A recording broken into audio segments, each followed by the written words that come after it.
Very soon, we're going to start seeing families living on the streets, because how do you explain this whole thing where at the end of every month, your take home pay is not even enough to take you home?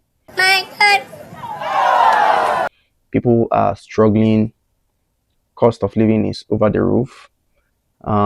This whole thing isn't really anything new, but as someone who moved to a new country, or someone who is planning to move to a new country, honestly, the reality on ground is nothing to write home about.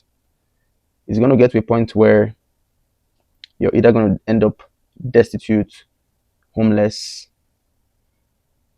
and it's honestly, it's just plain bullshit. It's just plain foolishness.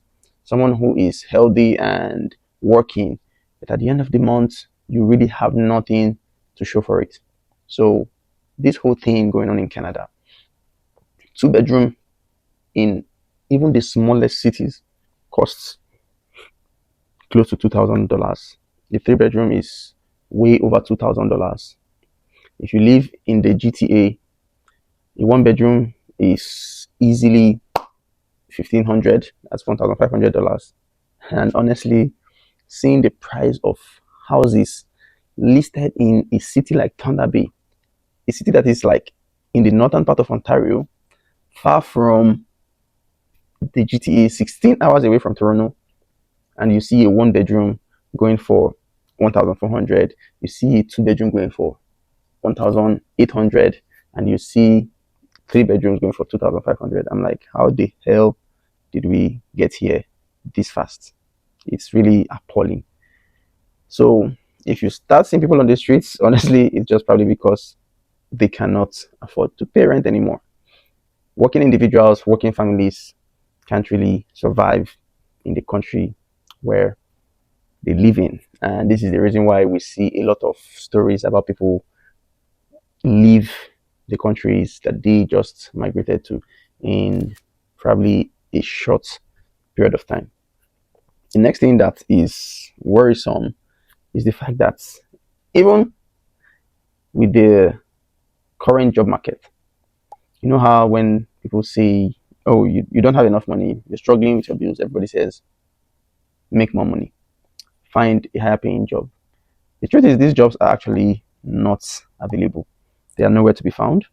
Some people are lucky enough to find decent paying jobs, but in an environment where close to 50% or even over 50% of your take home pay goes towards rent, how then do you pay for your insurance? Say, for example, you drive a car, how do you pay for your car insurance? How do you feed, right? How do you pay your phone bills? When you are done paying for all this stuff, you might have little or nothing saved. The next thing I see that really freaks me out about people and new immigrants, which sometimes when I see them and live this kind of lifestyle, I'm like, honestly, if you don't take time, you're going to end up on the streets just by living this kind of lifestyle. I don't know, I can't recall or tell you the number of people who I have seen who just drive big ass brand new cars that honestly they struggle to keep up with the monthly payments or the bi-weekly payments, as the case may be. And oftentimes these cars come with really high interest rates, and you just keep paying and paying and just live a life of work and pay bills, and you have nothing left to save or to invest.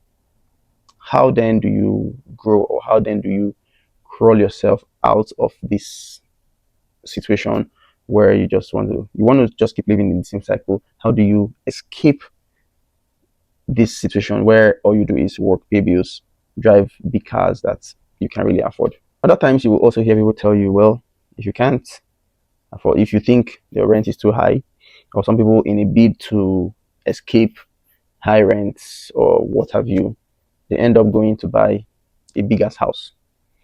Somebody who you just go buy and pay for a house that you really can't afford.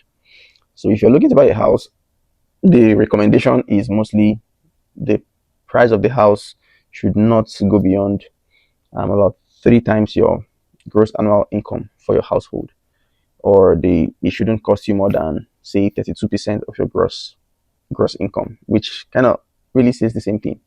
But then you see people who just go in without doing any calculations. They just go ahead to buy houses that honestly, if they had done the maths on paper, it's going to be very clear to them that you can really not afford this house. But they go in anyway, and then they are stuck in this cycle where they just have to keep working to keep up with the monthly mortgage payments. And then you barely even spend time in the house that you are paying for. It's really bad right now. The economy is honestly nothing to write home about. It's not encouraging for working class families, people who are doing their best every day to get ahead. And I think a lot of the things that we see today, the inflation that we see today, is mostly like man-made. Like, I think, how do I put it? Everybody just, you see people promote schemes where you buy something here, people are flipping houses like it's burgers. People are just, you go on a site where things are cheap, where people sell stuff for cheap, and then you just buy it to flip.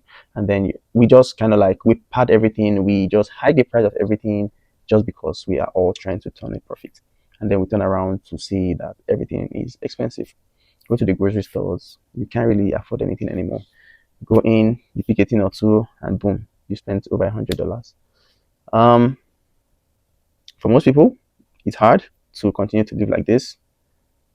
Honestly, for me, I can't. It is not the kind of life that I want to lead, or it's not the life that I want for myself. So, how do I plan, or what do I do to get out of this kind of situation?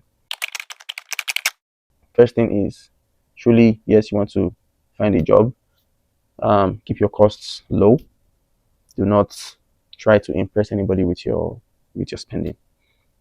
If you read the book, The Psychology of Money, you will see the need for you not to try and impress anybody really.